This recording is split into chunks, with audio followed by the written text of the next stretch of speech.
everybody, welcome back. Today is March 31st, 2020. Hope everyone's been safe from the coronavirus. I know a lot of people have been holed up at home, so I wanted to do another Zodiac video for people that are just looking for some things to watch while they're, kind of quarantined to the house. And I had a couple of really big updates, and I'm extremely excited about them. I hope you will be too. I'm going to be talking about those real shortly here. And this is in addition to my book, Sighting In on the Zodiac Killer. Of course, the book is about my lead suspect, and that's Donald Lee Cheney, who, of course, the friend of Arthur Lee Allen. Still today, the top suspect in the Zodiac killings is Arthur Lee Allen. There's a good reason why. And if you watch my YouTube videos, you know why he is and why I think it was Don Cheney, because a lot of that evidence on Arthur Lee Allen can transfer over to Don, because Don knew the things that Arthur Lee Allen did, and I think he was a patsy. But all that being said, obviously my last video was about finding out that Donald Lee Cheney was in the Air Force. And of course that's important because of the wing walker shoe print that was found at Lake Berryessa.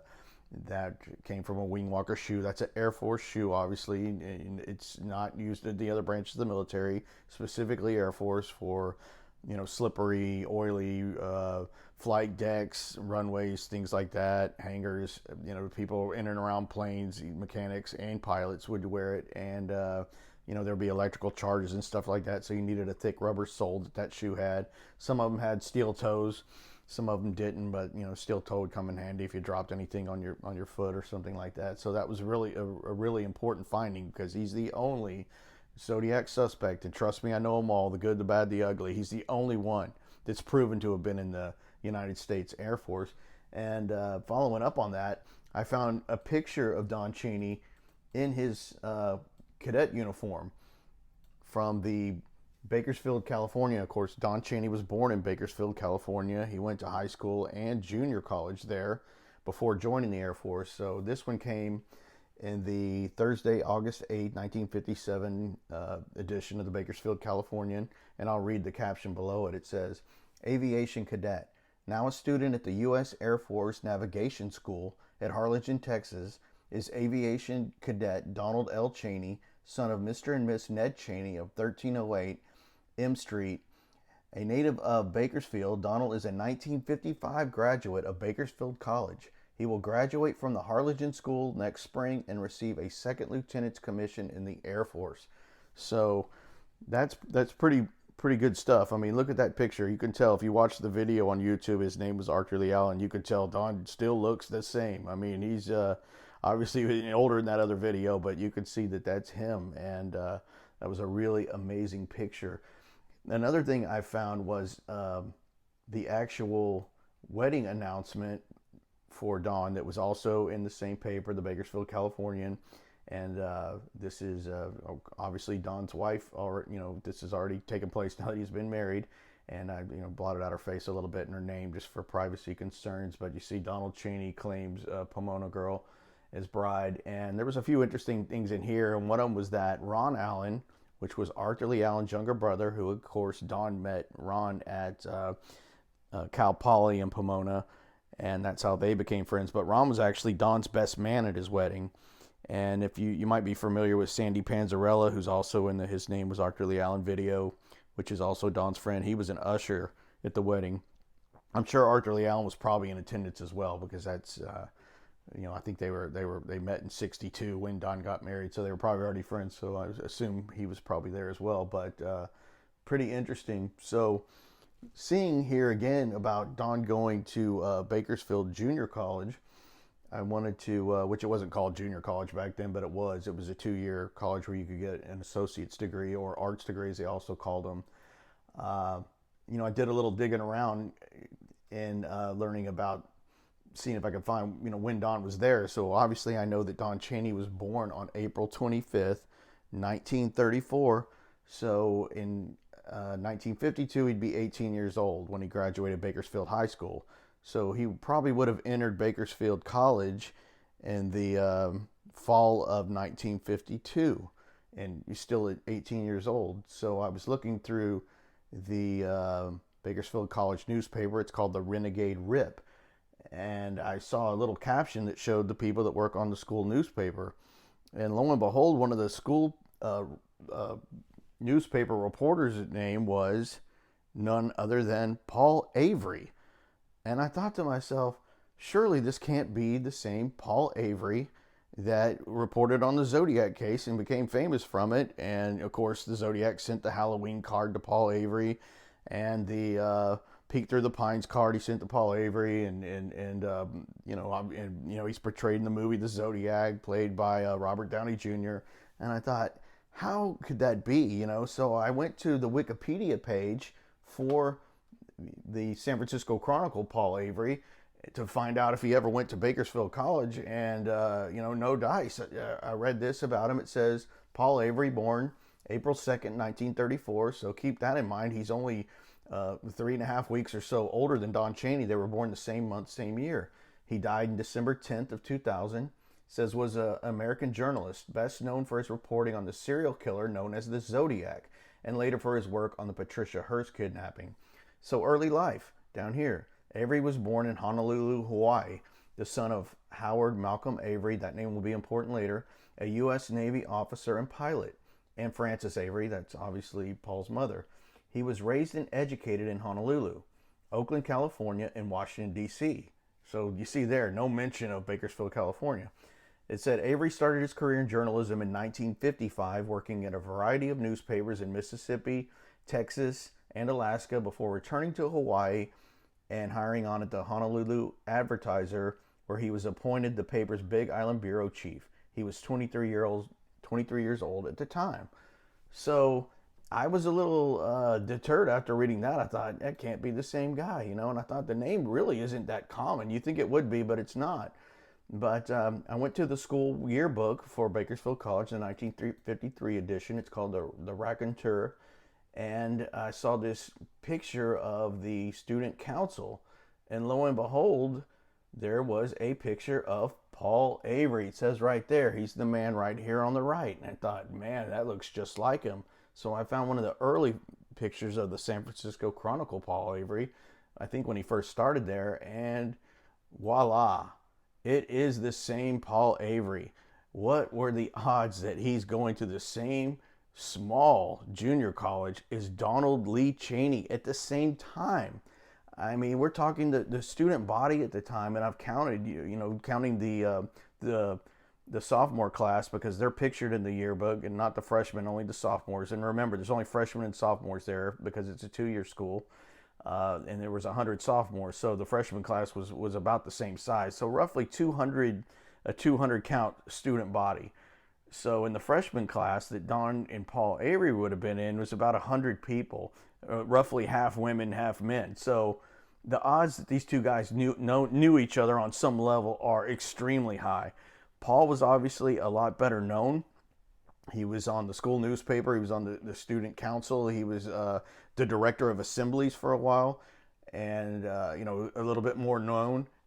Don doesn't really pop up anywhere, but we do know he was there at the same time. So what are the odds? You're talking about a small world. So in case anybody's wondering if this is just somebody that looks like the same Paul Avery and they have the same name, it's not. This is definitely the same guy, because I dug in a little deeper and looking into Paul Avery's father, since he was a well-known naval captain on a Navy site, and it showed step by step his entire career. He was a decorated World War II pilot. He got the Silver Star, and I think another award in World War II.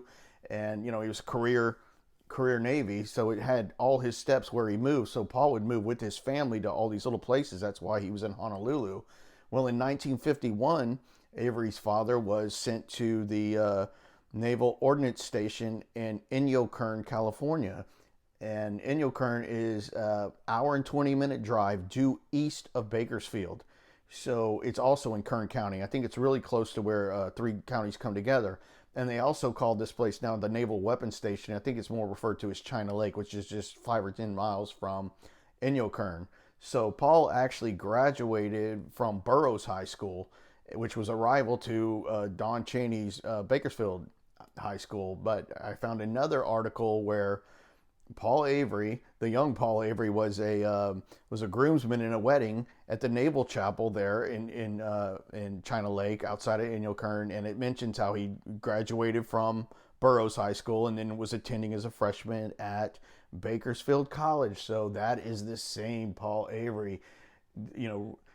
probably had a class or two with Don Cheney as early as 1952. So even if you don't think Don Cheney is the Zodiac, or you think he could be, or you definitely don't think he is, just the odds that Don Cheney's a major player in the Zodiac any way you look at it. Because remember, he brought forth Arthur Lee Allen as a suspect, and the summer of 1970, a year and a half after, no, sorry, a summer of 1971, a year and a half or so after the Paul Stein killing. So he waited a long time. He waited, over a year and a half from the Paul Stein killing to ever come forward about Arthur Lee Allen. But remember, this changed everything because that's what prompted Robert Gray Smith to write his two books. And obviously the David Fincher film Zodiac was based off of those books. So that changed the landscape of the Zodiac. If Don Cheney never comes forward, this is a totally different case. It might still be pretty well known because of the Zodiac and the moniker and the outfit, but not near as big, because if Robert Gray Smith doesn't write the books and Fincher doesn't make the movie, this isn't as big of a case as it had become. So Don's a major player, any way you want to look at him. And the odds that Paul Avery and Don Cheney were that close together in 1952 is eye-opening to me. And trust me, this gets even better. So going back through some of the other issues of the Renegade Rip newspaper, and they're all online, by the way, so kudos to whoever uploaded every school newspaper from Bakersfield College. Great job, because the yearbooks are all on there, and every school newspaper from its inception. So guess what production Bakersfield College does, their drama department, in the spring semester of 1953. You guessed it. It was indeed the Mikado. What are the odds? What are the odds that little junior two-year college did the Mikado? I mean, as we know, the Zodiac was heavily influenced by the Mikado. Everyone tries to tie their suspect, and desperately tries to tie their suspect into this production, which was, of course, the Gilbert Sullivan's light opera that the Zodiac quoted from in his letters often. And, you see, they would used to say Arthur Lee Allen would get exasperated and say, tit willow, that was in the Zodiac Exorcist letter. And that's actually not even proven that he ever did that. It's just that was a way of Don Cheney trying to frame him, and there was a lady that claimed that Arthur Lee Allen did that, and I talk about that in my book, and it's really pretty unfounded. I don't think he ever did that. If you saw the recent documentary on Earl Van Best Jr. By Gary Stewart, his son, who believes his father was the Zodiac, he desperately tries to claim that Earl Van Best Jr. was obsessed with the Mikado and learned about it as a missionary or something like that. And I think that show even debunked that because there's no proof of it. Well, here's proof from the Renegade Rip from 1953 that is the play that was done at that small school. Now, in 53, the student body grew a little bit. Now it's about 300 total. Still really small. And they're doing this play. Now, was Don Cheney in it? Not that I know of. I mean, they only show 3 or 4 of the main characters, and he's not one of them. Maybe he had a smaller part. I don't know. I don't have a playbill from it. A guy named Bruce Vogel Jr. played the part of Coco, the Lord High Executioner, and Vogel's father owned an electrical shop that worked on small motors and stuff like that in Bakersfield. So guarantee you that Don probably knew him well, being ultimately becoming a mechanical engineer. But what are the odds? Paul Avery was going to school with Don Cheney in 1952 and definitely in early 1953 before he might have left in March. The Mikado was done there in May, so maybe Paul's already exited the scene and didn't really, he might have saw that it was coming because this was printed in this one up here that says Mikado hits Harvey soon. Harvey's the name of the theater or the stage at Bakersfield College. So he might have known it was coming, but he might have left before they actually performed the play in May of '63. So those are two huge findings. I couldn't believe it. So that's all getting updated. So that's all I have for now. Oh, actually, there's one more thing I wanted to pull up real quick that was just kind of ironic. But here is an article that Paul Avery wrote at the San Francisco Chronicle that's called Gilbert and Sullivan Clued Zodiac. So he's actually writing about it. And it's interesting because somewhere in here, I think it's in this paragraph where Avery speculates that the Zodiac may have watched this play while in school. What are the odds of that?